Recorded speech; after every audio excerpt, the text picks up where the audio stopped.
What's up, everyone? Welcome into the Dear Miss Fantasy show with me, your host, Tera Roberts. This is the official mailbag show for Player Profiler. It is Wednesday, May 27th. I am live taking your questions, and we're talking NFL news because yet again, apparently, trying to get some kind of break in terms of NFL players facing a wide variety of legal actions is not what's on the cards this summer. So we're just going to keep it rolling here. We talked about Rashee Rice last week. And now Josh Jacobs goes and one-ups him. I have not done any videos or short videos on the Josh Jacobs situation because it's happened so quickly that there's obviously not a lot of very concrete information. I'm worried. Rashee Rice, the Rashee Rice thing is very straightforward. We know it exactly. Now, granted, surgery recoveries are not super straightforward, but they gave us a timeline and whatnot. Everything is kind of straightforward in terms of timelines, and we know the associated risk. So drafting him is literally just a matter of, do you want to risk that he speeds, gets a ticket, and gets thrown in jail for violating probation, or, can't rehab properly and then is ineffective to start off the season, or doesn't start off the season healthy and starts on the pup or something. So there's known calculated risks, but this Josh Jacobs thing, as of right now, we don't know a ton in terms of just how much of a risk this is going to be, right? And we could speculate, but we've been through this with multiple players. Think back to the Alvin Kamara situation in terms of that dragging on. Think to Xavier Worthy in terms of that being a complete non-issue and nothing in him not doing anything wrong. So, we just truly don't know. By the time you're listening to the podcast version of this, you might know. But as of right now, those were some pretty serious allegations, charges, and whatnot. So we'll just have to see. I would hesitate to, make a hard stance on it because we don't have a way to know what kind of timeline we might have. But obviously, we're going to have to start looking at and preparing in terms of where we would, potentially downgrade him in rankings. Obviously, I haven't moved him yet because of, again, need more information. And then, what does that mean in terms of how we're looking at Marshawn Lloyd? Obviously, we know now that he is the clear direct handcuff. And maybe that's the best way for us to approach this, is that we don't know anything about what will happen with Josh Jacobs and at what point that would affect our fantasy season. But we can at least prepare with Marshawn Lloyd. And at the very least, right, we know that unless something super serious, if you're doing best ball drafts right now, you got to figure out exactly how high it's going to jump up to in terms of his ADP, right? But once it comes to redraft, we'll have an idea for Marshawn Lloyd. At the very least, knowing that he is the direct handcuff because Emmanuel Wilson is now off in Seattle, dealing with that and Jadarian Price and Zach Charbonnet. And now we've got this running back room that I thought the Packers would have made a day 3 investment into running back. I was fully prepared for that. I thought that they were going to reinforce just in case because Marshawn Lloyd has been very unreliable from a health perspective, but he wasn't a solid prospect, right? Everyone was very encouraged by the potential of what he could offer in Green Bay. He's a 3-down back capable guy. There's not a lot of question marks around his talent. The question marks that everybody has is whether or not this man can actually stay on the field. And if he can stay on the field in that Packers offense, and no offense to Josh Jacobs or Emmanuel Wilson, but I do think that anybody can technically run in that offense because the line is good enough. The scheme is great, right? And we've seen a wide variety of people have success in there for multiple years now. So in theory, if Marshawn Lloyd were to get the opportunity to be the lead back, I do think he would be a very successful volume guy with receiving upside as well. And obviously the goal line opportunities are really what's key, because the thing that has propped us up with Josh Jacobs from a fantasy perspective is that he's had the volume, but man, the touchdowns have been so reliable with him. Before his injury happened last season, and remember when you're looking at the overall numbers with Josh Jacobs, just to understand the upside of the run game in that Packers offense, you have to remember that a good chunk of towards the end of that season, you have to parse out those games where he played, but he played very limited snaps because he was playing through the injury. In the earlier portions, the first half of the season, you could tell he was a little, because the prior season was an aggressive workload. You could tell like there was a little bit of an efficiency issue, which again, I raise is not a big issue because that's just what happens with guys when you cross over that 300 carry threshold, plus the addition of receiving touches as well. It's just a matter of workload just being too much. And so your body sees progression the next season. I think that is what happened with Saquon, and why I'm in on a bounce back for Saquon after having a much lower usage year compared to the egregious 2,000 plus yard year, right? And insane 340 plus carries, not inclusive of the playoffs, right? So when we're looking at Josh Jacobs, yeah, there was a tiny efficiency dip last season, but the touchdowns were consistent. I mean, if you could anytime bet Josh Jacobs touchdowns, those suckers were coming in. One of the most reliable things that you could count on a week-to-week basis. They're not going, and Jordan Love obviously is a mobile guy and he can run, but they don't call his number to that degree at the goal line, and I don't think that they would adjust that way. So the goal line opportunities are going to be there regardless. It's a high-end opportunity in terms of one of the more ideal systems to be in for a running back. So say what you want, right? Say what you want in terms of whether or not you trust Marshawn Lloyd to stay on the field. I don't, but I know that he has the job over Chris Brooks. So it is what it is on that end. So we have to look at him as well, right? Diving into the comments here. From 2026 Waiver Wire Picks says, hello, Tara. Thank you so much for going live every Wednesday. I like tuning in every single week. Thank you for the video on the playoff defenses. Oh, thank you. I appreciate it. And thank you for the suggestion. And thank you for always tuning in. I appreciate you as well. James Kohler asked, what are the charges? I think somebody else dropped them in the comments. I think I saw somebody. Yeah. What is that? Ackline? I don't know how to say your name, but Ackline dropped the charges in the comments there for Josh Jacobs. Panda Lover, and I've got mailbag questions. Sorry, side note. I've got mailbag questions. We're going to talk about Bucky Irving as well. That is our big one that we're going to talk about. So I've got a mailbag question, talk about Bucky Irving, and then I'm taking your questions live as well. So go ahead and drop them in the chat. Anything you guys want to discuss. Panda of Love 7724 says, oh no, my wide receivers, Rice, Puka, Pickens, T-Mac, Waddle. You know, I've got a dynasty team that is basically like a pipeline to prison at this point. I mean, it's got, if you caught a charge, you're probably on my team. I've got Rashee Rice and Josh Jacobs. So, your girl is down over here on that team. So, pray for my contender on that one, but we'll see on that one. But you know, at least I'm, with T-Mac, hopefully getting, improvement there for you. You guys know how I feel about Waddle. And then obviously Pickens again has the tie or the opportunity to potentially outproduce CeeDee Lamb yet again here. So you could work out there. Hopefully Rice will be on the field though. Hopefully. Just Lift D1W says Bucky Irving shoulder surgery crazy. Yeah, let's jump into that here in a second after I get to a few of the more comments here. And then 2026 Waiver Wire Pick says it's time to move Bucky down and add him to the do not draft list. Gainwell season.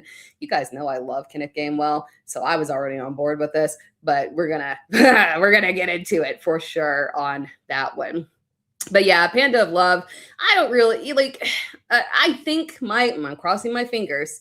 The thing with Rice is that at this point, I think it's just, how is he going to recover from this knee surgery? Because the risk is not, he's going to get out of jail, right? It's 30 days. We know that for sure.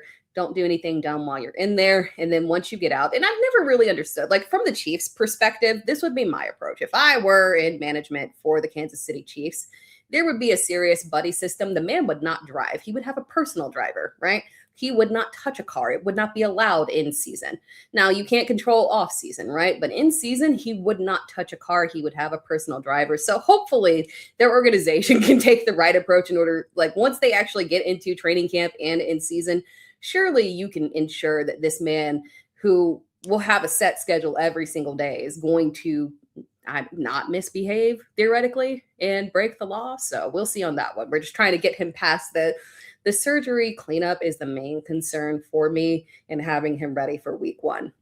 But outside of that, like I think you should be okay. I'm still remaining optimistic that we're okay because we're not. There is the potential, obviously, just back to Rashee Rice. There is potential, right? Because he did, get popped for, drugs, right? That the amount could go over the NFL threshold because there's a threshold that you are allowed to test for.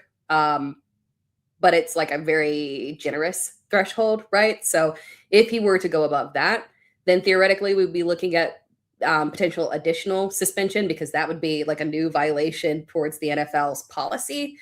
But if he's under that, I don't think that becomes an issue. I think that just is isolated right to that same thing that he was already punished for, right? Let's see here. Other than the Bucky Irving stuff, what else do we got here in terms of questions? Henry Odom says, hey, Tara, what wide receivers would you take ahead of Christian McCaffrey in round 1 PPR drafts? Full disclosure on that one, I probably won't have a lot of Christian McCaffrey shares. I just did a video on running backs that could ruin your fantasy season. Ironically, Bucky was one of them, and it was before the Todd Bowles comment there about him getting the surgery and not being ready until summer, fall, right? And one of the other running backs that was on there, unfortunately, was Christian McCaffrey. I'm going to find it very difficult to invest in him. And I always say that, and then once you actually get to draft day and you see Christian McCaffrey's big shiny name, you click it because it's so alluring. But at the end of the day, patterns have been very pattern-y with Christian McCaffrey. When he has overall RB1 seasons, they quite frequently tend to, unfortunately, go into him missing literally like 3/4 of the season, right? He's been the overall RB1 3 times in half PPR. Or no, full PPR, sorry, in full PPR. 3 times in full PPR. The first time, injured. Second time, injured. Third time, last year. So what's the pattern? Injury. He had the most egregious amount of carries. And I understand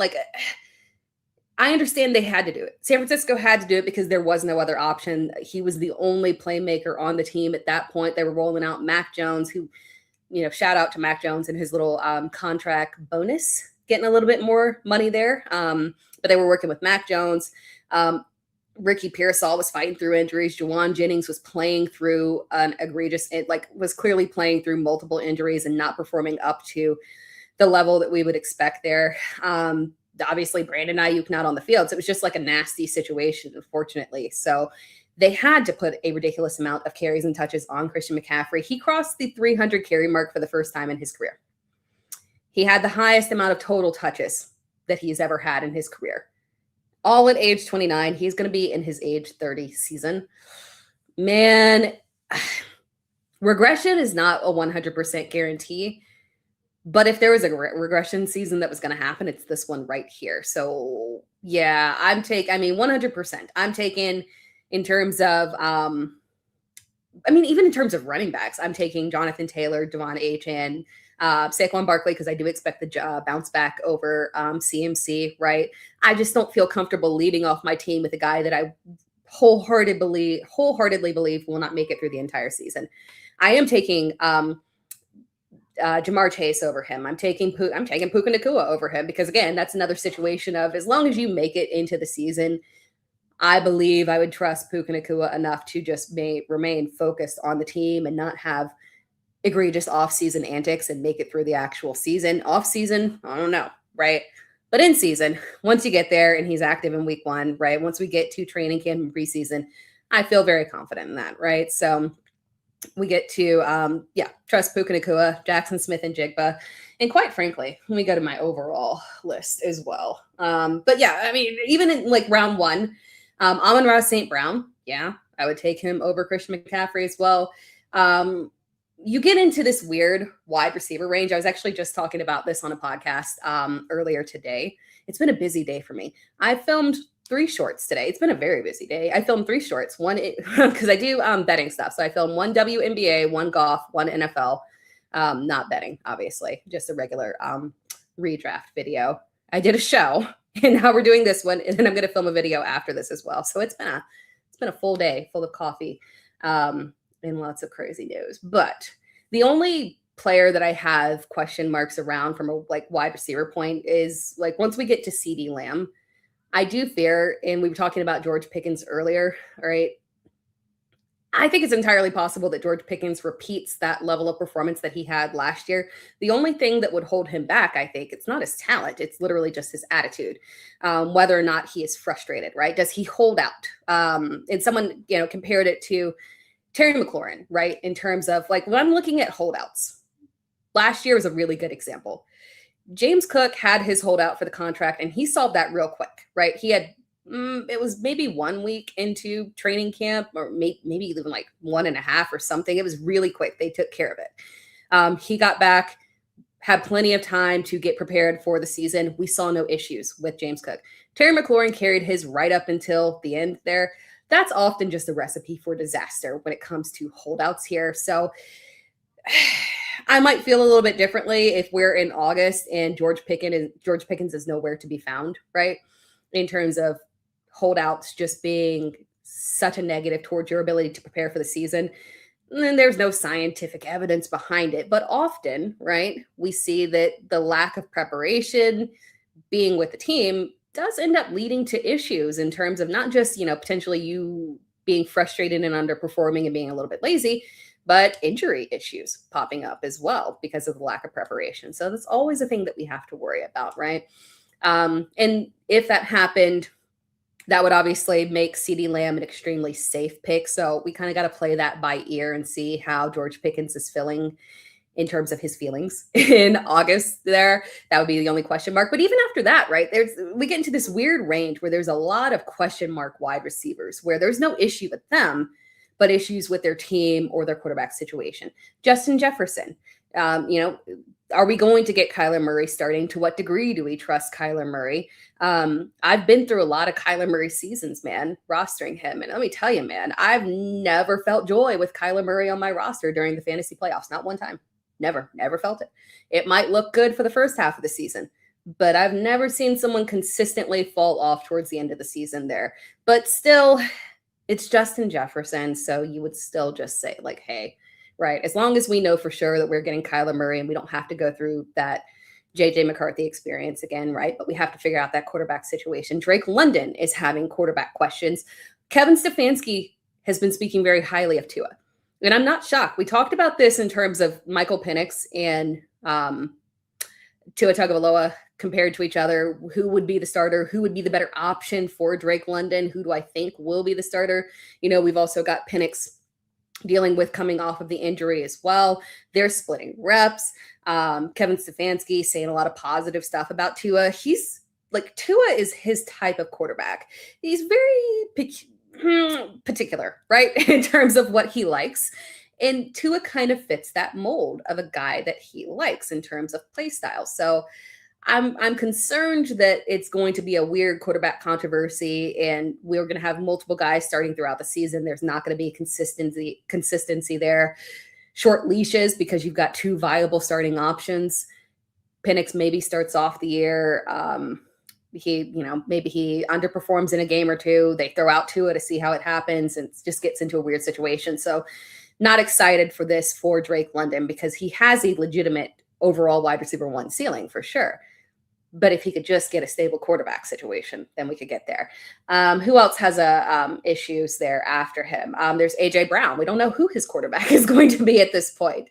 Then we've got Chris Olave, who I love dearly. But unfortunately, you've got the addition of Jordan Tyson there making things murky. So, theoretically, the breaking point is around CeeDee Lamb for wide receivers that you should take over Christian McCaffrey, right? You for sure take in the top 4, and then you question yourself around CeeDee Lamb and kind of wait to see how this George Pickens situation with the contract plays out.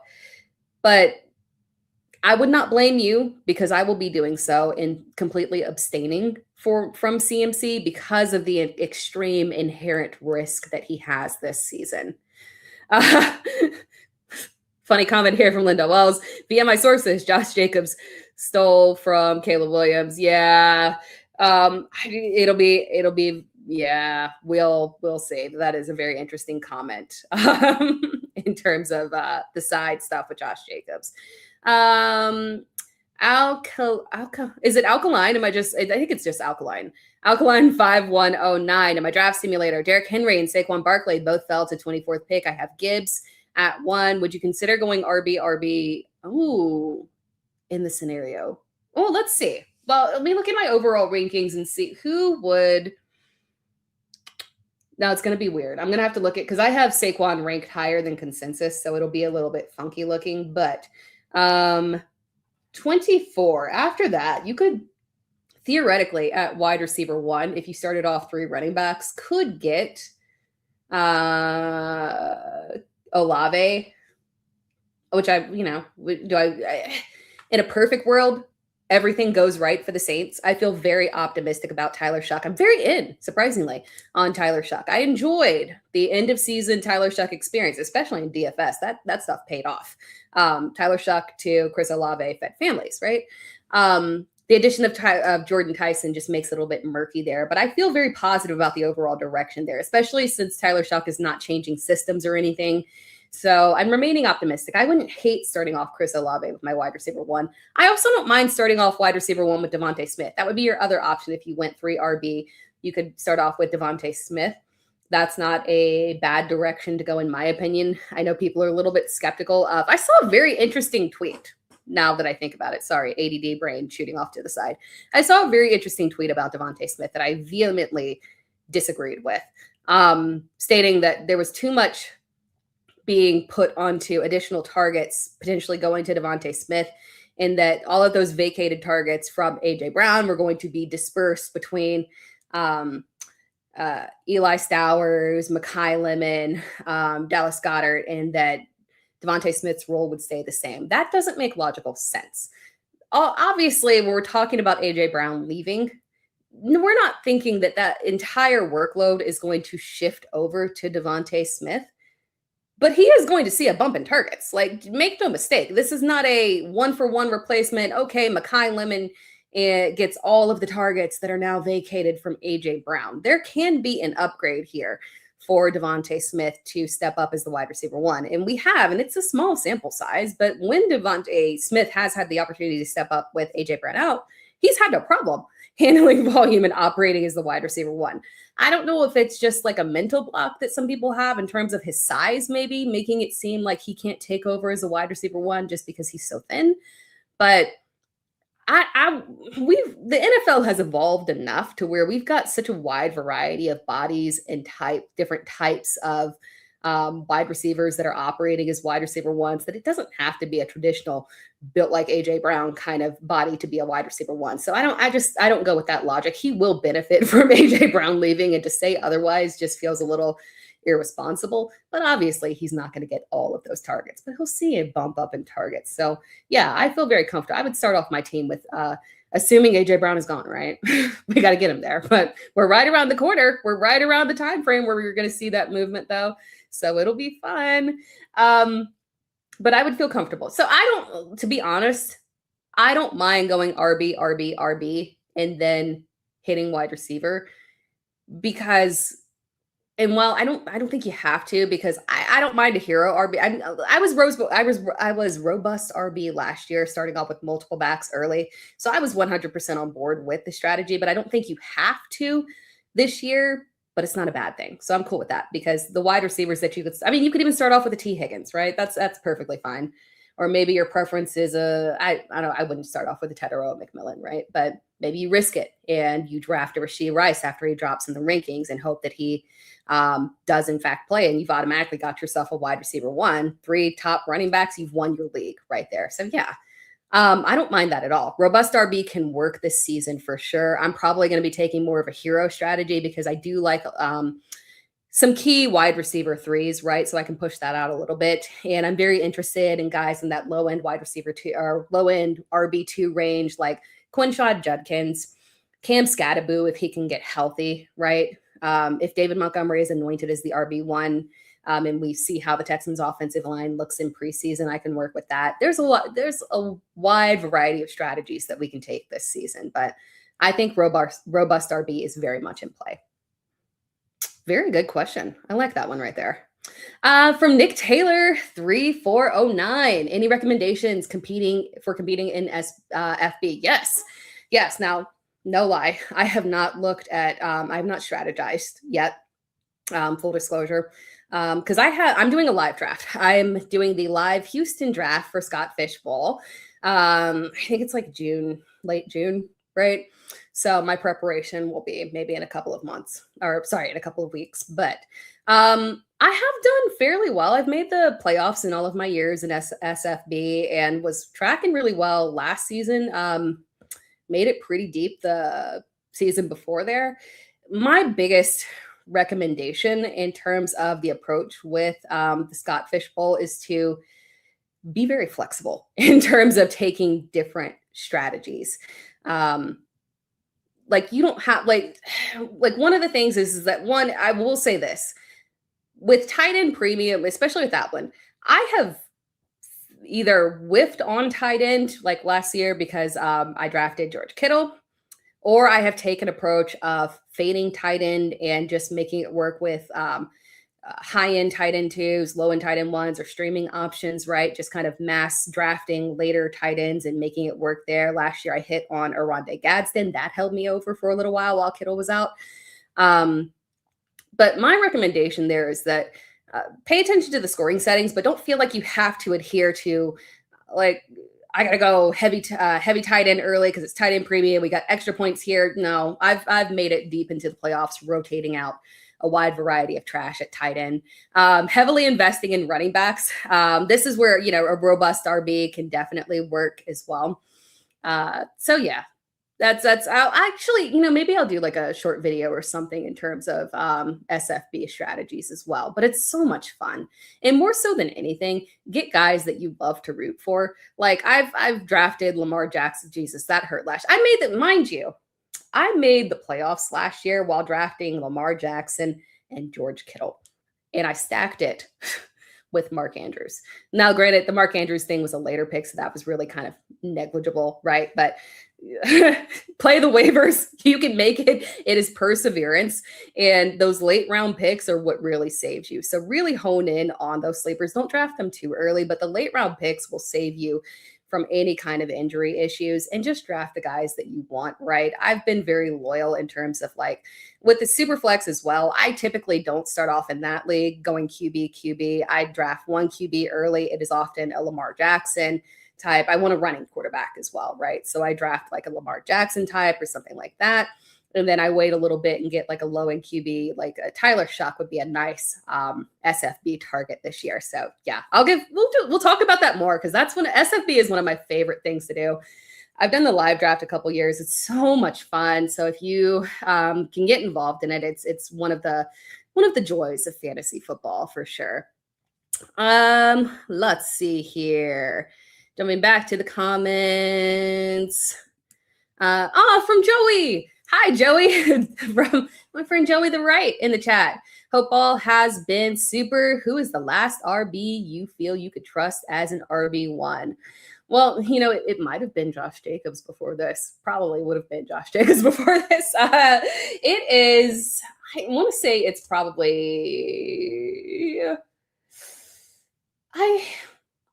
Derrick Henry. Yeah, I think that's my cutoff. I was actually just talking about on another show, Jeremiah Love as one of my overvalued guys that I probably won't have a ton of shares of because I'll draft him if he drops. But I would rather go with a little bit more stability than the volatility there. So I think that's my cutoff there is Derrick Henry, just because I am in on a bounce back for this Ravens team, especially because like when Lamar Jackson was healthy last year, for those first 3 games or so, his production was fine from a fantasy perspective. It was just an injury issue. And we know that as long as Lamar Jackson is healthy and the Ravens offense is functioning on the level that it should, Derrick Henry is going to consistently put up points for us. We've seen no signs of age regression. It was just literally the issue last year of them sucking as a team. And when they play from behind, Derrick Henry suffers, sadly. So Lamar Jackson returning to health, Derrick Henry, yeah, I trust it. That's my cutoff there. I feel very good about You know what? And probably because I'm looking at my rankings. I maybe should say Kenneth Walker is the cutoff. I think that's probably the one that I should say is the cutoff because I'm higher on Kenneth Walker than consensus, I believe. What is Kenneth Walker in consensus? Kenneth Walker is he's 11. No. It's Derrick Henry. I thought that Kenneth Walker was higher in consensus, but he's at RB 11. So yeah, Derrick Henry's that cutoff there. It's the Jeremiah Love situation that makes me a little bit scared, right? And the reasoning for that is that all things equal, because you guys know I love Jacoby Brissett. Love him to the moon. My glorious volume king. God, those were good times last season. I want Jacoby Brissett to start all season, but I'm very scared that he's not going to, right? When we look at an Arizona schedule is probably the most biggest issue there. He can work with that bad schedule. It's bad on a level where I do not think that until they reach after their bye week, which is later in the season, the week 14 bye is, I believe, what they have. Their fantasy playoff schedule is very easy. I think it starts off with the Jets right after their bye week. But prior to that bye week, looking through that entire lineup, there's realistically only one team that they can beat, and it's the Giants. And realistically, that's probably not a team that they can beat because the Giants have upgraded across the board. Maybe they catch the Giants early enough if Malik Neighbors starts on the pop and, Cam Scattaboo and his timeline as well. So they've got injuries that can maybe affect that, but they've improved so much on defense as well. They've really done an excellent job in drafting, investing in talent as well. So it's not a layup by any means. That's realistically the only team who I could see them beating theoretically. It's going to be a slaughter, unfortunately, for the Cardinals, as sad as that is, and I hate that. I would love to see all the garbage time Jacoby Brissett, but my fear here with Jacoby Brissett, if this team just continues to lose, is at what point and how early does it happen that the Cardinals say, okay, let's take a look at Carson Beck? Because we know they're going to take a look at him at some point, right? Because they have to see if there's anything there with him or if they, just go ahead and draft the quarterback of the future with what is going to be probably the 101 there at the very least, like a top 5 pick, but really probably the 101. So they're going to try Carson Beck at some point. There's not a clean entry point, but if they're sitting there and they're 0-7, who's to say that they don't try Carson Beck out earlier in the season? And if that happens, that's where I start to fear for all of our guys, right? That's where I would start to fear for Jeremiah Love, because in Jacoby Brissett, garbage time, he will be throwing checkdowns. Jeremiah Love can thrive off of that, right? What happens when Carson Beck gets in there? Rookies are not a lock to check down, right? And he could be a complete disaster. And if he's a complete disaster, they can't go back to Jacoby Brissett more than likely, because if he gets benched, we already know he's disgruntled about the contract situation. He's not going to get back out there. He's just going to say, sorry, I got an ankle injury and I'm not going back out, because he's frustrated, right? He lost his job. You can't dip back. Unfortunately, you just have to push forward with whatever bad quarterbacks there are. Do they then go to Gardner Minshew? Like, what kind of mess is this going to be, right? So if I had a guarantee Jacoby Brissett was starting the entire season, Jeremiah Love, trust, 100%. But because I don't know what is going to happen there, terrifies me, sincerely. So thank you, Joey. And Joey also says, to the chat, make sure to like and subscribe, everyone, which I greatly appreciate, because I've never consistently asked for that. I always forget. That's the one thing. I never, ever, ever, ever, ever ask that. Oh, jumping to the chat here. Got some nice comments here. Sodi says, go Hawks. Sodi says, what up, SEC? Yo, Josh Jacobs already has me stressing. Has me stressing too. I thought, heading into, I'm on a Dynasty team, right? I think I talked about it earlier in the chat, my prison pipeline team, where I've got him, Josh Jacobs. I mean, I even have Jordan Addison on there who got the DUI. They just, my boys just can't stay out of trouble. I don't know what it is, man. Just a team of a wide variety of felonious little players there, unfortunately. Shout out to Dante Demora in the chat here. What's else here? From Miles Logan, the Saints offense should put in the twerk. Well, I think so too. I'm remaining optimistic. I know some people are worried about second year. And a lot of comments that I see are frequently, well, they've got tape on Tyler Shuck. No, yeah, but that's not if that were the case, then a second year regression would be a guarantee for everybody. And that doesn't happen, right? In terms of it being a 100% lock. He only played half a season. It was a very encouraging half season. He did so with extremely limited weapons. It was literally just Chris Olave and Jawan Johnson. That's it. The Saints have done right by Tyler Shuck in terms of going out and making the proper investments into upgrading around him. He didn't even have a running back he could throw to. Alvin Kamara was cooked and honestly did not play. I don't know how much Alvin Kamara and Tyler Shuck actually even overlapped, if any. I can't remember off the top of my head. I don't think there was a massive overlap there. So he was sitting there dealing with the ghost of a wide variety of practice players. So really, it's an all upgraded situation. He remains in the same system. That's fantastic. So no changes there, right?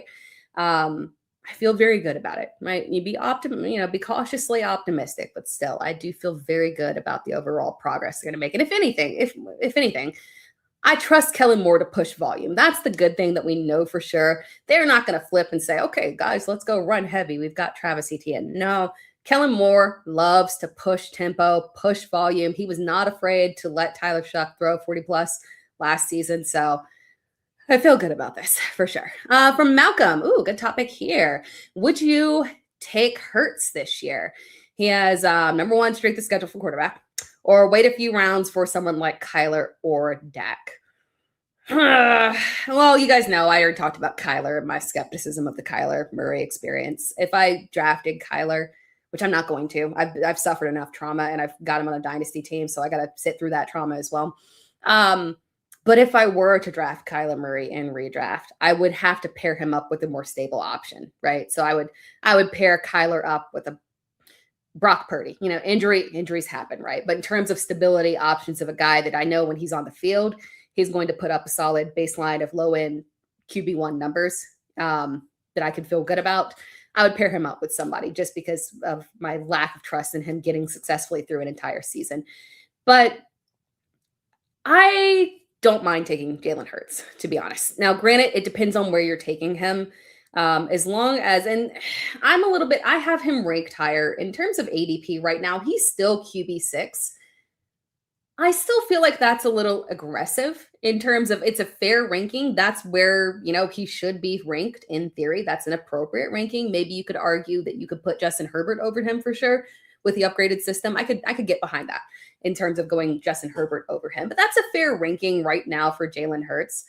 I trust him. And just to be clear, I do think that they are going to flip back to being a run-heavy team and lean on Saquon. Again, a year removed from that extreme workload, new offensive coordinator, lean heavily on the run, makes a lot of sense. So I would expect us to get a solid 300, maybe a little bit more carries from Saquon and a better efficiency from him. Really get back in terms of the identity of this team that actually won the Super Bowl, right? So get him back going as well. But we'll still have tush push.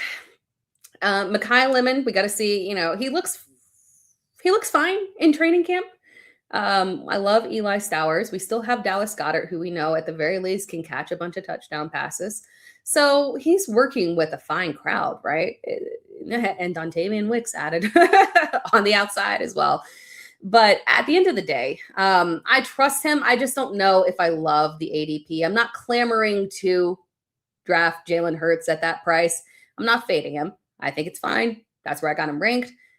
But I'm not excited about it, right? So at that ADP, I might be drafting some other skill positions, right? And then pass over and go into the Dak range. So yeah, I could wait and draft a Dak, although I will say that the strength of schedule is a little bit questionable for Dak and them, just because when you look at it at first glance, right, when you're looking at it, it's not that bad. But a lot of those teams have made investments into their secondaries. So I do think it might be a little bit more difficult on the surface, right? But I don't mind Hurts, but I would probably wait and draft Dak.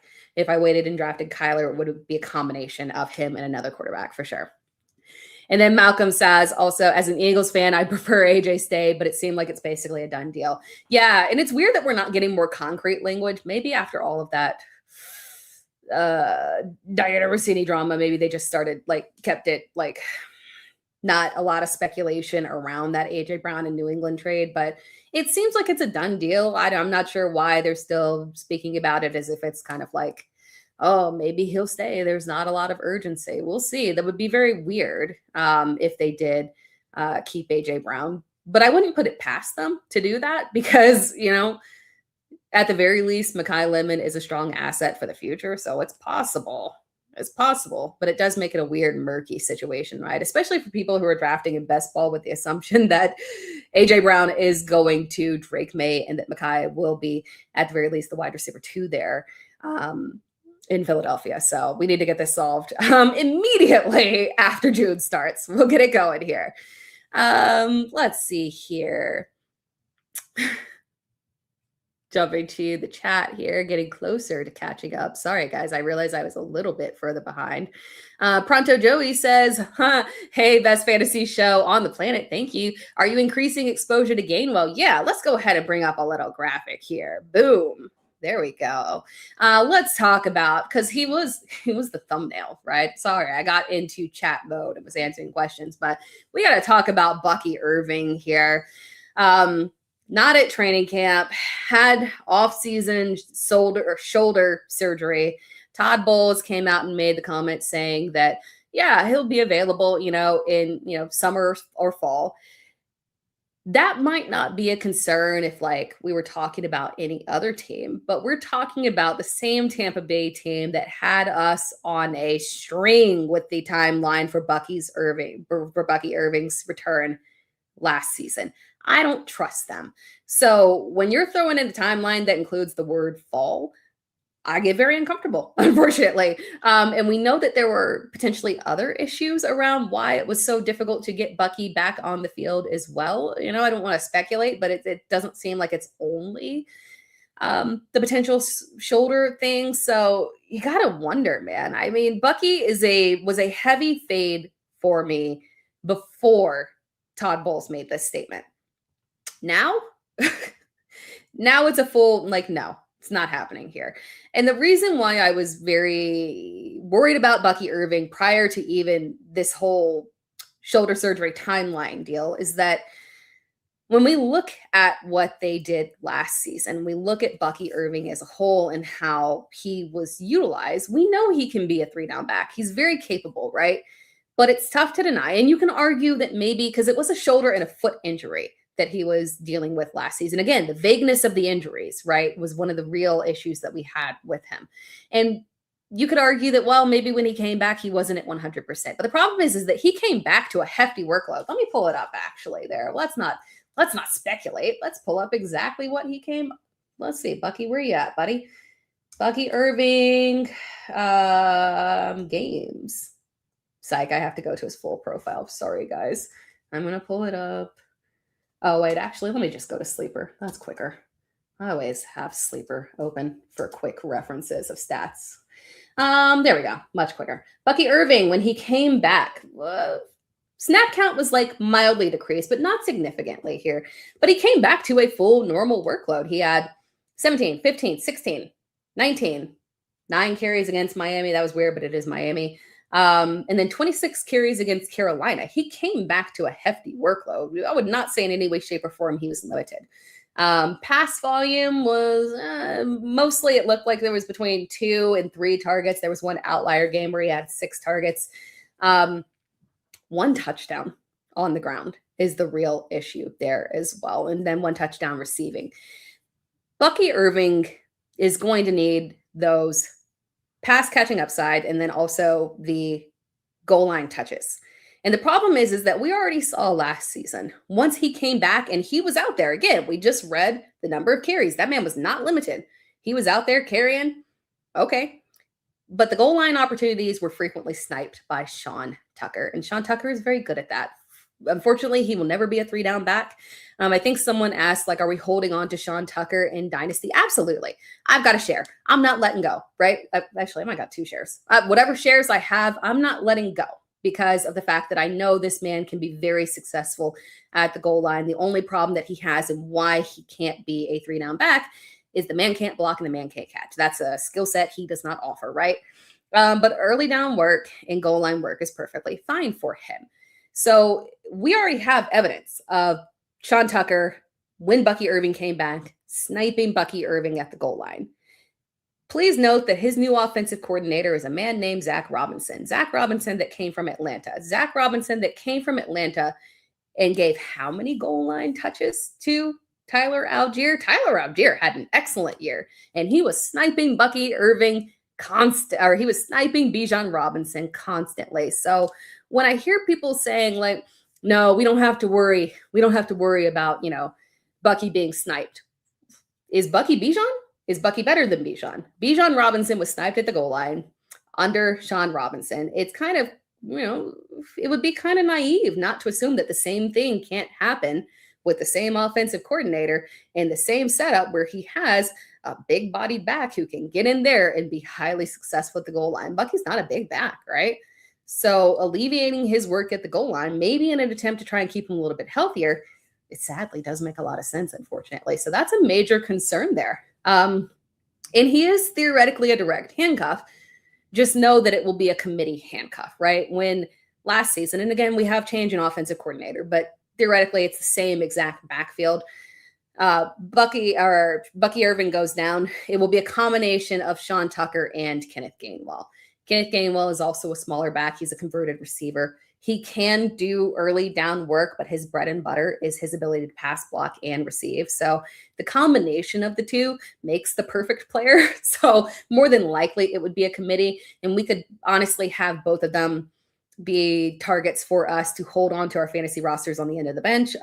If you've got them in Dynasty, like hold on tight, right? Obviously we're holding on to, we're not letting Kenneth Gainwell go after the season, but in redraft, those are also targets for you as well. Even if Bucky does come back and is in fact ready at the beginning of the season, regardless, these are two very clear targets for us, and they can both have strong fantasy upside. Because I would expect a bounce back here from the Tampa Bay offense, in defense, and I've talked about this with Emeka Egbuka, in defense of the underperformances that we saw in the back half of the season for those pass catchers for Tampa Bay. The entire offense was a mess. Baker Mayfield was not himself.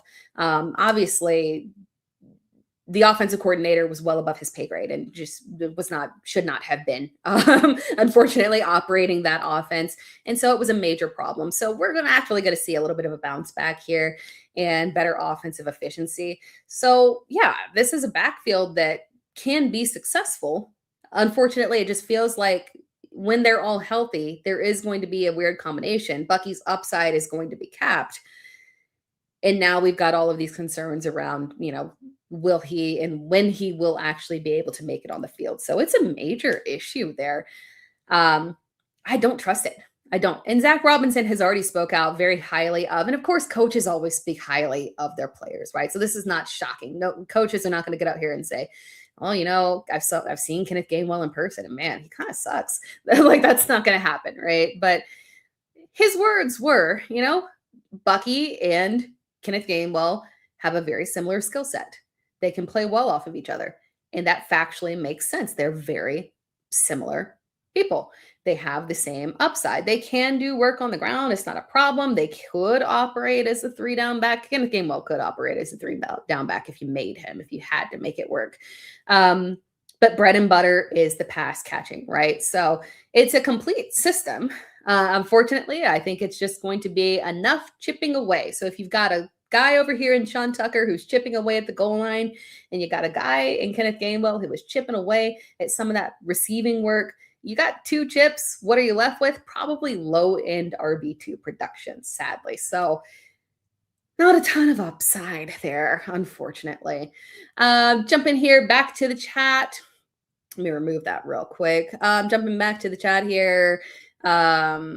Index of Suspicion says Carson Beck in fantasy playoffs will cause folks to lose their homes. Yeah, that's my greatest fear, sadly. It sucks because the schedule is so awful, and then you get to the fantasy playoffs and it's like the Jets, and I can't remember off the top of my head who else it was, but it starts off with in New Orleans, I think. New Orleans. It's a really good fantasy. Now, granted, New Orleans defense did improve last year, and I think it'll continue to improve, but it's not prolific, right? It's not Seattle. So it's a good fantasy playoff schedule, one of the better fantasy playoff schedules. But what can we do with it at that point if we're sitting there maybe with Carson Beck, hoping to God that he actually pans out and is successful? Like, it's so risky. I was really excited when the Cardinals made it clear they were moving forward with Jacoby Brissett as their QB1. Now, with Carson Beck added, it does add to the murkiness of how long he makes it through the season and at what point they start back. And that's the other fear, is that say everything goes perfect, right? Because again, they have to put Carson Beck on the field at some point. So let's say they have zero problem tanking with Jacoby Brissett. Because why would you? The players are going to be happy because they're getting theirs from a stats perspective. Like Trey McBride and Michael Wilson, they were happy campers, right? They were losers, but they were happy because Jacoby Brissett unlocked a level of touchdowns and volume that we had not, especially touchdowns, good God, that we had not seen from Kyler Murray, which again is why I have Kyler Murray trauma there. So you stick it out. Hey, you're losing every single game, but your players are happy because, the offense is functioning well enough. Everybody's getting there. So you're good. Jacoby Brissett, you're just going to let him lose and tank all the way to your ideal QB of the future in the 2027 draft. And then after your bye week in week 14, you get to the fantasy playoffs in week 15 and you say, hey, this is a really good spot here. We got these easy teams now. This is a great spot to go ahead and put in Carson Beck and see what he's working with. That's my fear as well. So even if we get Jacoby Brissett, just prepare, guys. Just FYI, always keep it in the back of your mind when you're drafting Trey McBride, Jeremiah Love, Michael Wilson, Marvin Harrison Jr., who I think, by the way, I am pro-ish, slightly, Marvin Harrison Jr., because he did have the edge over Michael, who I love, but he did have the edge over Michael Wilson in that short sliver of time that Jacoby Brissett, Michael Wilson, and Marvin Harrison Jr. were all together, and Marvin Harrison Jr. was healthy. You got to remember, once Marvin Harrison Jr. did eventually come back from that injury, he was playing through an injury. So he was playing at a limited snap count. He was clearly not himself, so we kind of discount those games. The earlier games before the injury, Marvin Harrison Jr. was the alpha, and he had fine games. Like, they were productive from a fantasy perspective. There was no issue. So I would expect him to do well with a Jacoby Brissett throughout a full season if he's healthy, right? Potentially have the breakout that was once promised to us. Do I think he's ever going to get up there and be on Malik Neighbors? No, sadly. But give us something more than what he has brought in the past for sure. So again, just keep in mind as you're drafting these players, as I'm sure I might draft some of them too, that at some point you have to realistically look at selling them off. Also, in Dynasty, maybe you can hold on as long as you're not in like a super contending mode, right? Just be aware, once you get to those fantasy playoffs, things might look a little murky because the chances of you getting Carson Beck in week 15 are super, super, super high. God forbid Gardner Minshew. Like, that's the worst case scenario. People love Gardner personality, right? But worst case scenario here would be we end up in a situation where Jacoby Brissett is benched, Carson Beck starts, Carson Beck sucks. They can't go back to Jacoby Brissett, and they got to turn to Gardner Minshew. God, we know how that goes. It's not going to work for us from a fantasy perspective. It's not going to, sadly. Index of Suspicion says Tara is running the UF Gators program. Yes, you're right. I am, yes, or Miami. Yeah, it's one of the two. I'm some Florida team, some Florida college team of yesteryear with all of the prison pipeline people that I have on my fantasy team. So sad. JP Tay in the chat. There we go. My weekly reminder to go and buy my boy, Jonathon Brooks. So good to see him out there on the field, cutting, running, catching balls again. Stay healthy, young man. Yeah, that's so good to see. I know some people, because I get the comments of like, whoa, they're not in pads, right? No, they're not in pads. I think those comments were made about Quinshon Judkins. Did we talk about Quinshon? I don't think we did. Because I'm excited. God, y'all, he's on the field. He's on the field, which is crazy because that was an injury that I was high-key concerned about. And a lot of it, I'm not alone. A lot of injury experts were also concerned, like that's gonna linger. And the man is on the field. For him to be like, I akin this to, because you gotta remember, running backs coming off of ACLs can go sideways very easily. But there are plenty of case studies of it being a non-issue, especially if we see them on the field this early. So to see guys like Jonathon Brooks and Quinshon Judkins on the field this early, I understand they're not in pads, they're not getting hit, right? but they're on the field. They're visibly on the field. There is video evidence of them. They're cutting, they're catching balls, they are moving. That's a good sign. I like to compare it to Breece Hall. This was the timeline that Breece Hall was on when he came back from his ACL injury. Breece Hall was on the field in June. He was on the field and cutting in June. This is a very positive. So no, people, I'm not saying that you shouldn't be skeptical. And also beware, these guys could still end up on the pup, right? Because it's just like a procedural. Once they get to training camp, they can still end up on the pump to start training camp, just because it's a procedural thing. That's what happened with Breece Hall. He was on the field running in June. He was at OTAs. He started off on the pup in training camp and then was activated in early to mid-August. Went on to have I say fantastic. You got to remember that it was the year that Aaron Rodgers got injured. So it wasn't fantastic on the ground, but there was plenty of carries and he did his work through the air in terms of being on a loser team and having to get your work via checkdowns and whatnot. But he had an excellent top 3 seasons. So bear in mind that these dudes coming off of the ACL injuries that are on the field right now, be optimistic, right? We're going to be cautious, but be optimistic. So yes, although I will say it is tough to buy Jonathon Brooks right now. The going price has increased. Had to get him before the draft, unfortunately, because it's just him. It's just him and Chuba. That's it. AJ Dillon on roster. We know he's cooked. Love him. Sorry, that's my Packer. But yeah, it's been years coming, unfortunately. And Trevor Etienne is just can be a change of pace back. But the thing that I like to point out about anyone that's maybe worrying about Trevor Etienne, Jonathon Brooks and Chuba Hubbard are excellent pass catchers. We haven't seen Jonathon Brooks block in the NFL, obviously, but he was, a 3-down back in college with receiving upside. So I would assume that is a non-issue for him.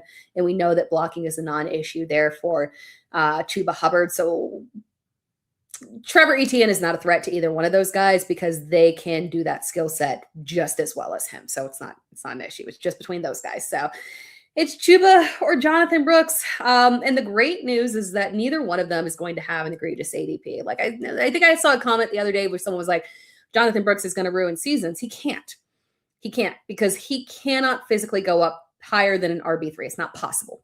No one will be drafting him that high.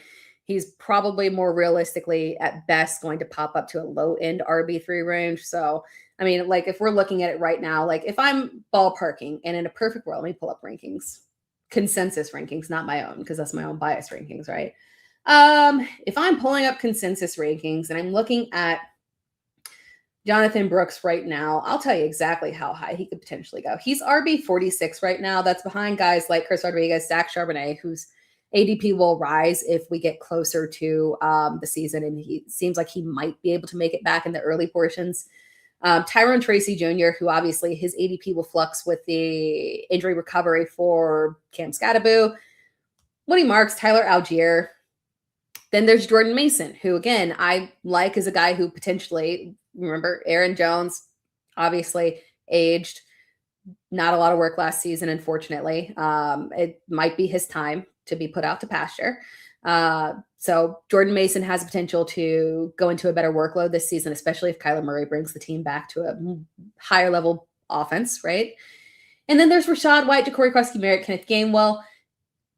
Jonathon Brooks realistically could penetrate the Ja'Cory Krusky-Merritt area, but we're going to get hype videos out of camp from Ja'Cory Krusky-Merritt. Obviously, the Kenneth Gainwell can't be surpassed because of the Bucky Irving injury.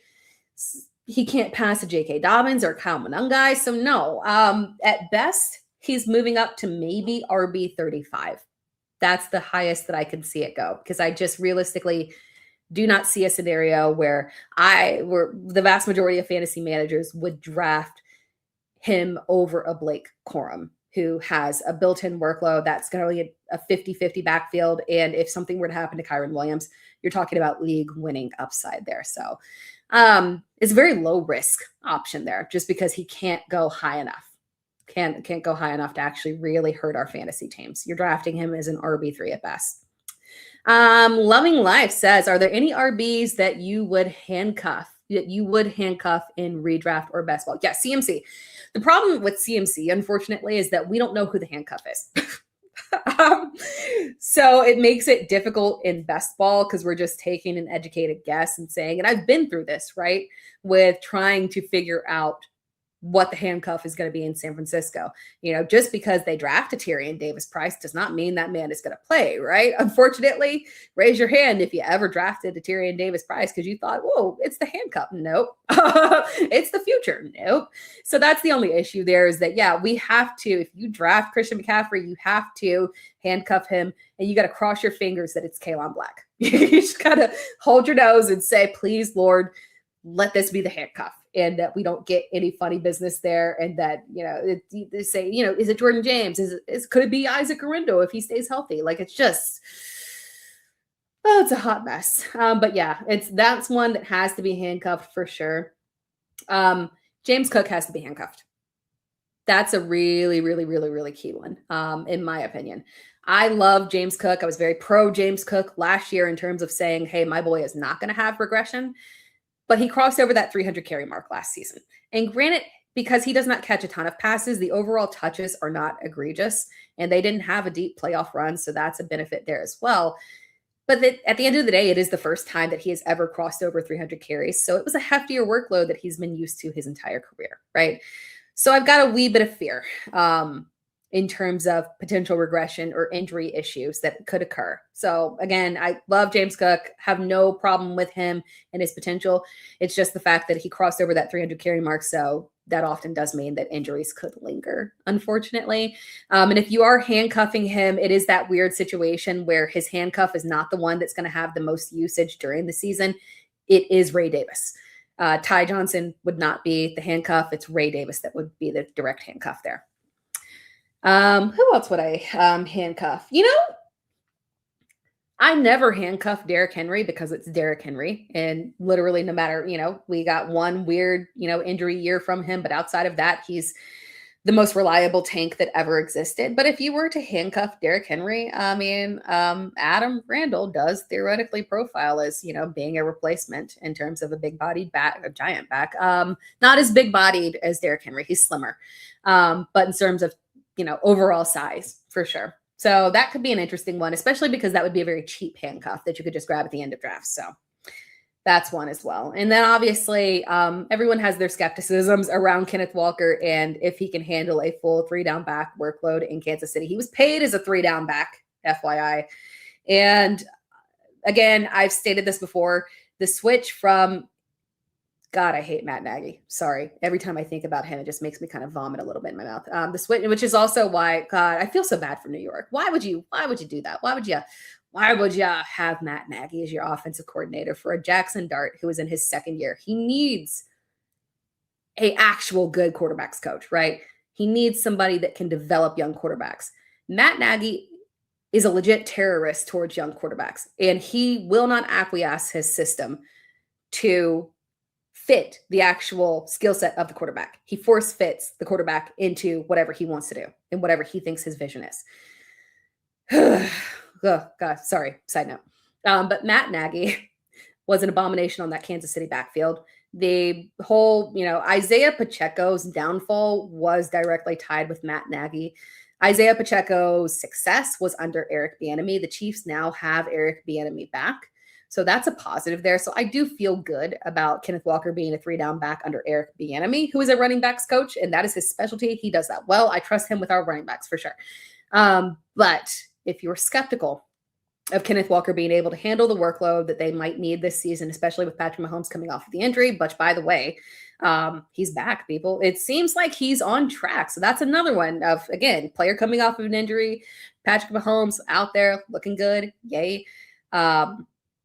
Interesting, but we'll follow it. But it seems like we're good to go on that end with him. But if they need to run him a little bit less, right, until he's back to 100% capacity, and you're concerned about whole Kenneth Walker workload and whatnot, you can look at Emma Johnson. That's another cheap potential handcuff. Although, you never know exactly who the handcuff will be with Kansas City, but theoretically, that would be more of the 3-down back kind of lead back kind of prototype here. Love Brashad Smith. You guys know that, but pass catching running back, committee running back, not lead back kind of quality there, right?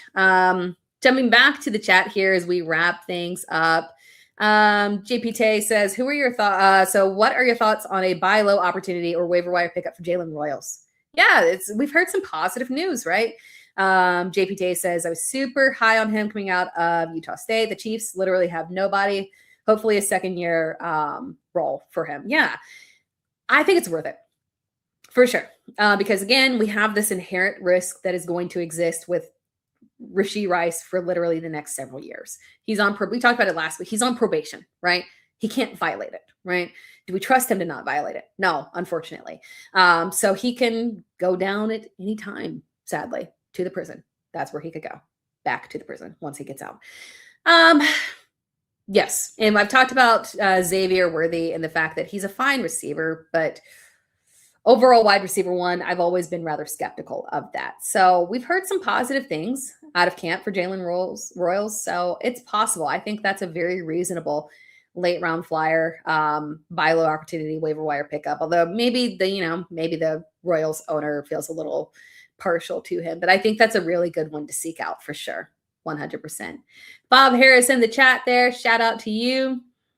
Let's see here. And then JPTA says, with Derrick Henry now 32, who would be your choice for a deep roster stash? As insurance. Yeah, I think it is Adam Randall for sure. It's interesting because we have operated with this committee for so long. And I've got a vision. We'll see if it pans out though. But I've got a vision that a 1-2 punch with Derrick Henry and Adam Randall would be very, very interesting because he's a converted receiver for as big as he is, right? He's a converted receiver.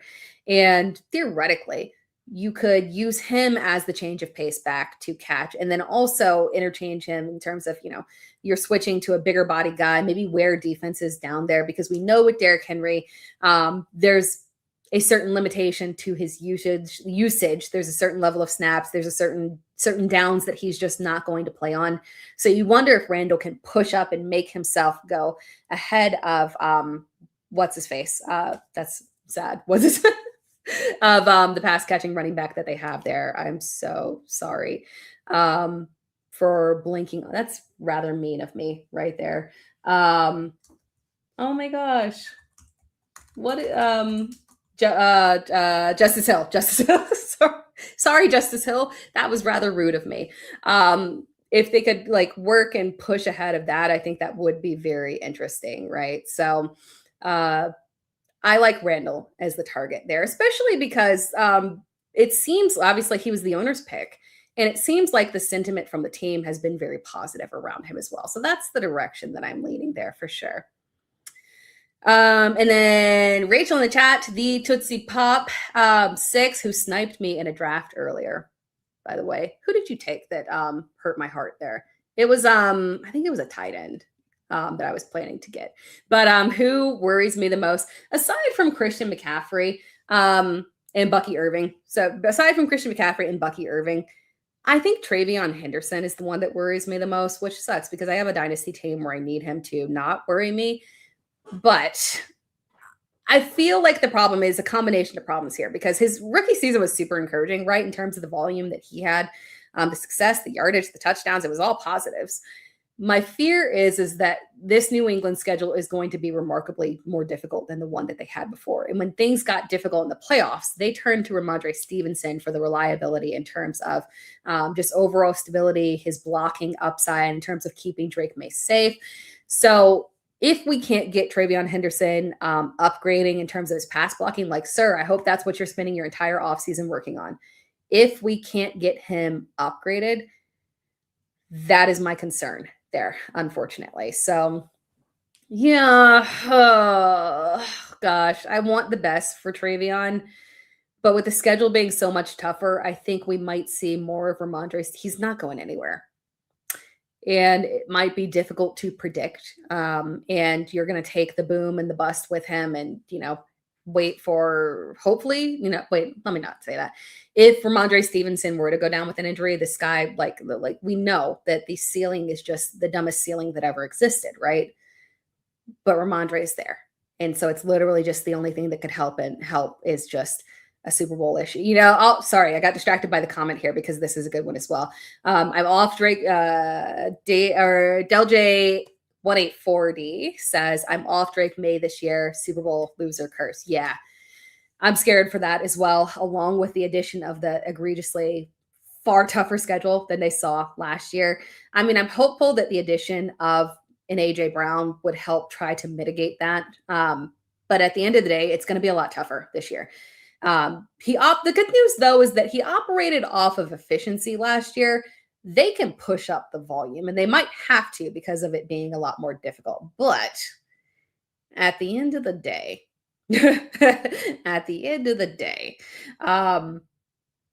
we should theoretically be okay, but he is riskier. He is. I'm giving him the deferred ranking, right? But I don't know. And I have Drake May on literally multiple dynasty teams, so I need him.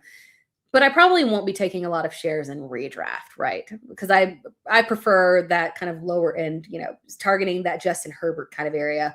That's a nice area. You're getting a nice discount on the Justin Herberts, the Caleb Williams, the Dak Prescotts, a Patrick Mahomes. I will be taking Patrick Mahomes a lot off of the injury because of the decreased ADP there. I mentioned Dak Prescott, a Brock Purdy, right? So probably will be passing over a lot for sure.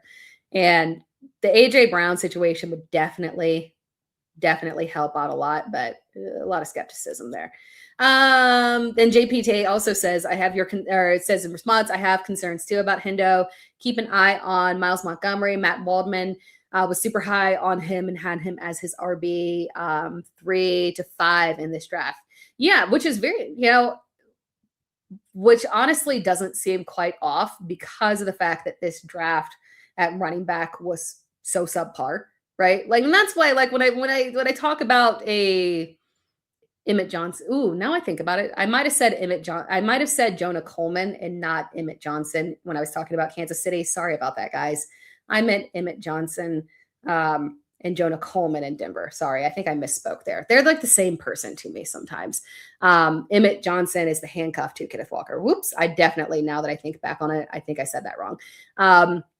But because we had such a sketchy, like Emmett Johnson and Jonah Coleman, and so like they like in last year's class, they would not have been like they would have been on the lower end, right? So I mean, it was just such an off draft class. And so I can totally understand why he would have been, ranking someone a little bit higher in that level, because it was such a weird class where some of the lower end guys could absolutely pop over some of these guys who were kind of more of the bigger back default early down guys that were just kind of getting the preference because they were, bigger workhorse, premier program kind of guys in college. Right.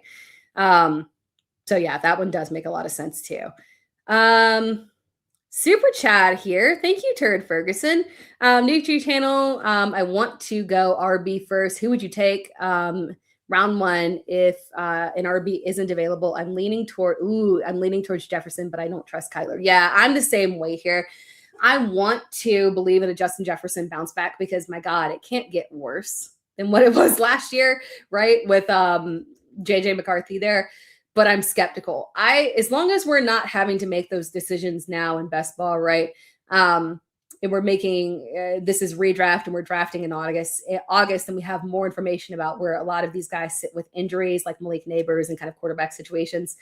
The only wide receivers that I low-key trust, if you're not able to get one of the running backs that you desire in round one, which honestly, I might end up with more running backs ranked in round one towards the back half because of these weird wide receiver one situations. But if you're not able to get the Puka Jamar, JSN, Amon-Ra, again, I need to see how this whole George Pickens thing works out with the whole, is he going to try and hold out for a contract situation or not?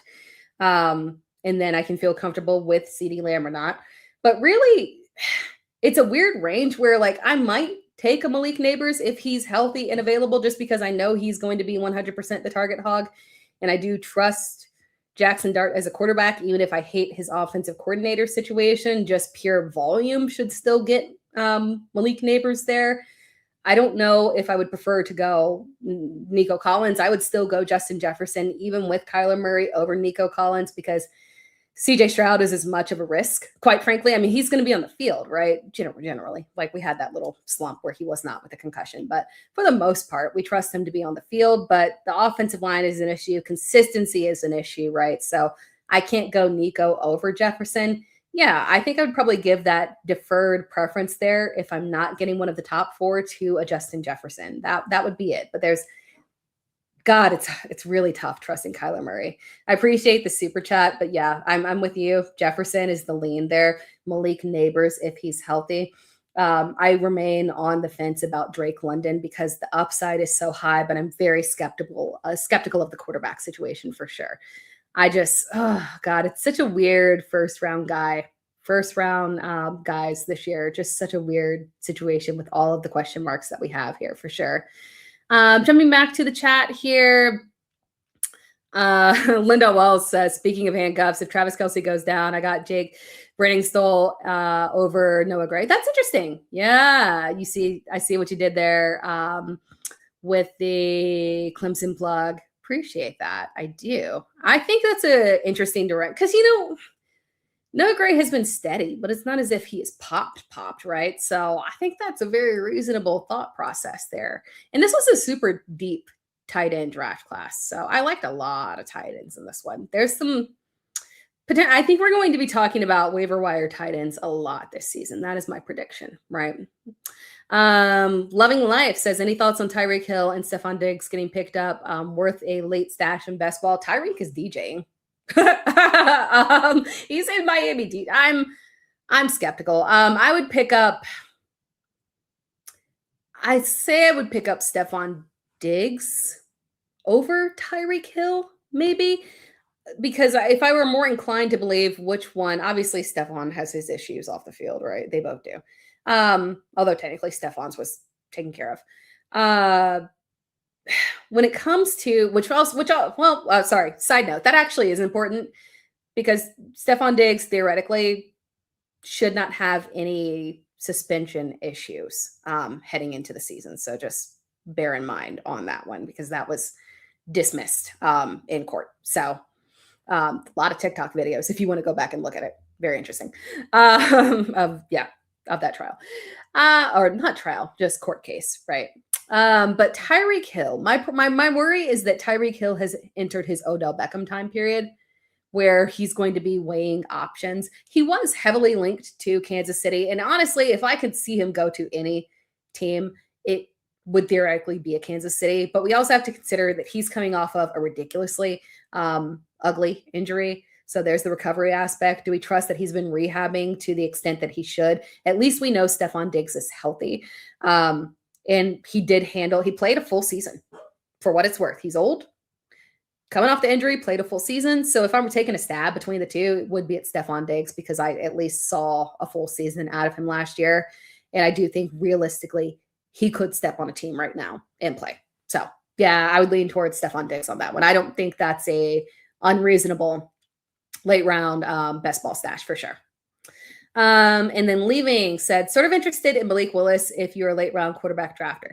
I think for sure you're relying 100% on those legs, but those legs have been very consistent. I would expect realistically, I think 8 to 10 carries a game is very realistic for him. In a lot of passes to Devon Achane. So like, as you guys know, I've talked about it. I have zero fear for Devon Achane because of the pass catch. He should be the target leader of that group. For sure. He is going to make it work. And I could see him going to an overall RB season 1 off pure receiving volume. And then, lots of home runs in terms of chunk yardage plays because of the mobility of Malik Willis opening things up for sure. Lots of yards after the catch. So as well. So, I'm interested in Malik Willis just because of the legs. You just got to, be aware that it could theoretically be a Justin Fields situation where he doesn't make it through the season. Just because you got a contract does not mean that it's going to stick 100%. And they don't have anyone to turn to, but you never know, right? You never know. So I'm interested in it because, again, like super flex cheat code in terms of his rushing upside. he can still get there for sure. And then JPT says, we'll wrap these up here real quick. JPT, so got to get these kids to bed. Well, actually, tomorrow's their last day of school. Pray for me. I have decided to work from home, and I work from home. I've decided to keep them with me this summer as I work from home. So they'll be around, possibly in videos, and they'll be around constantly while I work. Yes, it's going to be scary. Lots of Lunchables. JPT, last question for me. How high do these hype training camp videos change your perspective on certain situations, or do you just tend to stick to scouting and talent process like me? Yeah, they don't influence me much. Just because we've had so many, always the first pop in my head is like a Jordan Whittington. We got so hyped thinking, next Puka Nacua on a team with Puka Nacua, right? Look, these are talented players, right? They have been playing football their entire times. We're going to get the hype videos. They don't always translate. So yeah, I stick with my guys. If I get good news and good videos out of my guys, and then you also have to be very cautious, because just because you see a bunch of drops from a player in training camp videos does not mean that it's going to translate to regular season. We know that for sure. So yes, training camp is critical for me to see veteran players that were dealing with injuries being on the field. And I love to see the rookies get into action, but I tried not to get hyped up by camp videos. And also, we have to be, very wary of certain teams like Jacksonville, right? We've talked about Bashal Tutin. We have to be wary of certain teams, Jacksonville in particular. Just because someone's getting first team reps does not mean that they will be a starter in season. Last year, it was Tank Bigsby getting the dumbest amount of first team reps, right? And look what happened. So yes, I stick with my process. I stick with my talent. I don't let the hype videos overtake me. They're fun. I like it that they exist because they influence ADP, and I like it if they influence ADP in a negative way, right? For hurting other players that I would like to target so I can get them at lower value. So I welcome the hype videos. I enjoy them. And Tommy Gunn makes a really good point here. Tommy Gunn, officer in the chat. I want to see what Chris Bell is about first. My fear with Chris Bell is that he's not going to play this season. I worry they're going to take a Jameson Williams approach because they know they're not winning games. What games can we? Well, you know what? Maybe Malik gets out there and he is maybe he's fantastic. But I mean, how fantastic? It's not a winning team. So my thought process is that we might be in a hold year, unfortunately, with Chris Bell. I could see him as I like him. I could see him as the wide receiver one of the future. I loved the pick. But I do fear that, if they're not competitive, they may take a cautious approach there and, maybe put him on the pup initially. So that's my only fear there, unfortunately, is that he might not, Malik might not have Chris Bell at all, sadly. Shout out to Donald Glaspie in the chat. Mello says, what are your thoughts on Mike Evans in San Francisco? I love it. Love it. My only issue is that, I don't trust that he'll make it through an entire season because I think the hamstrings are just barely hanging on by a thread. But I loved it as a signing. I think he's the perfect fit. It'll help them hold over while Kittle is out, because I don't think Kittle is going to be able to start the season. Shanahan is saying words. Last person I trust on an injury timeline is Kyle Shanahan. No. I do not see a reality where that man tore that Achilles at that time period is going to be ready week 1. Especially knowing his healing history. So no, I don't think that's happening. So Mike Evans, as long as he's in there, I'm super excited. And I'm also excited for what that does for Ricky Pearsall, because it lets Ricky Pearsall play more of a pure role that'll fit him. And again, we saw what the presence of Mike Evans did for Emeka Egbuka at the beginning of last season. Mike Evans is the wide receiver one that demands the toughest coverage from a shadow corner, right?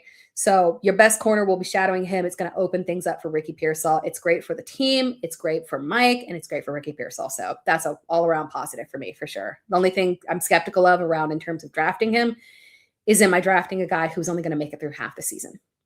Hopefully, right? So that's the only issue there. But you've got those same concerns with Ricky Pearsall and whatnot. So, and I don't really believe in Dejon Stribling. I think he's a Jawan Johnson replacement, right? Which that's what they wanted. So, let's see here. And then one more here from Turd Ferguson. It 501. I am going to draft, or I'm going into the draft assuming that Bijan and Gibbs, who I want, are going to be gone. And in 2 leagues, I got CeeDee Lamb in one and Nico in the other. Got burned by both. Yeah, Dak and Mays saved me. I know. Oh, I know how you feel on that one. I had a team that was rolling up into the playoffs. And I really could have used CD in those fantasy playoffs for sure. Oh God, what it would have been if CD had actually had a CD year. Pain. But maybe, hopefully this season, because I do need that for sure. And then Big Noggin says, what's up, Tara? What's your take on George Pickens versus Tet? Versus Tet moving forward in Dynasty? Superflex, best ball, half PPR. Curious, in a vacuum, what are your thoughts head-to-head and in the future? Head-to-head in Dynasty, I would put Tet above him just because, like, from a pure talent perspective, it's George Pickens, right? The man can do no wrong from a talent perspective. He looks like he plays football on the easiest mode possible. But I can't trust him, right? Long-term, right? Unfortunately, just in general, like, frustrations, lack of effort, his old, I always try to figure out the kindest way to phrase it with George Pickens, because it's just I don't want to put him on I don't want to call him a future Antonio Brown, because I don't think that's fair, right? But, well, I mean, if the Steeler fits, but I don't think it's to that level, but I think we should be wary of tendencies that we have seen over time, right? That have not been new, right? It's like, it, goes back to college. So it's not like we're pulling from thin air, right? So that's the only issue. Like, if I could trust Pickens on a consistency basis, it's him all day. The talent is just so much higher.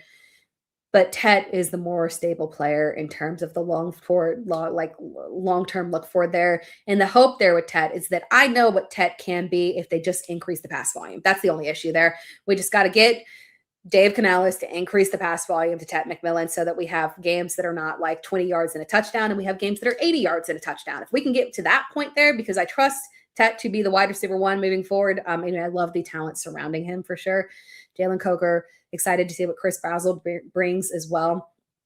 But again, there's so much room to grow if they continue to increase the pass volume there, because realistically, there were so many games where Bryce Young was throwing less than 200 yards. There were literally like 3 or 4 games where Bryce Young threw over 200 passing yards.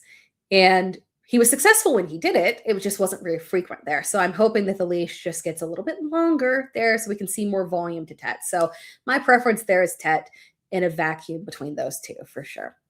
And then B Stewart in a keeper league can keep Loveland, who I got on waivers, so only cost me 15 round pick. Thinking of taking McBride and Warren early with a 1-2 punch. I love it. Yes, I approve for sure. You don't have to, like, maybe when we're looking at McBride and Warren in a 1-2 punch, the safe maybe. Because Loveland, I think, is obviously the safest one. And then I talked earlier in the show about the risk with Trey McBride due to whether or not we get to see Jacoby Brissett play the entire season and at what point Carson Beck comes in. So McBride just has a little bit more risk associated, and you get a nice hefty discount dropping down and targeting Warren. So I would be very interested in a McBride-Warren combination, and then you use that instead of using that early second round pick keeper league, so even potentially first round. I don't know how high McBride would go, but instead of taking McBride early, push a little further back and take Warren and invest in one of the high end running backs or wide receivers in that one. So yeah, I approve of that. Definitely keep keep Loveland. And then I like the targeting of one of those tight ends, Warren being my preference, just so you can get that ADP discount on him for sure. Yeah, I think that's a great strategy. But appreciate it, guys. Thank you for tuning in. I got to go put these kids to bed off so they can enjoy their last day of school party and then spend the rest of the summer with. I kid. It's not going to be the rest of the summer. We'll get some stuff going. But yeah. Appreciate you all tuning in. Thank you so much. As always, this is the Dear Miss Fantasy podcast.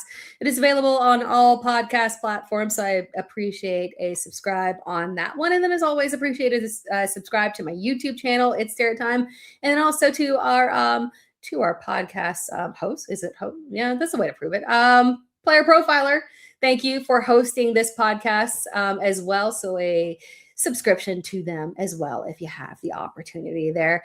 But other than that, I appreciate you all tuning in. As always, I will be back with you again next week at 8 p.m. live, taking your questions, and pray that nobody else gets into legal trouble and that we can have just a nice normal conversation about positive things and not have to worry about if our fantasy seasons are going to be ruined and our dynasty teams are going in the dust. Outside of that, have a wonderful weekend. Rest of your weekend. Talk to you all later. Thank you for tuning in.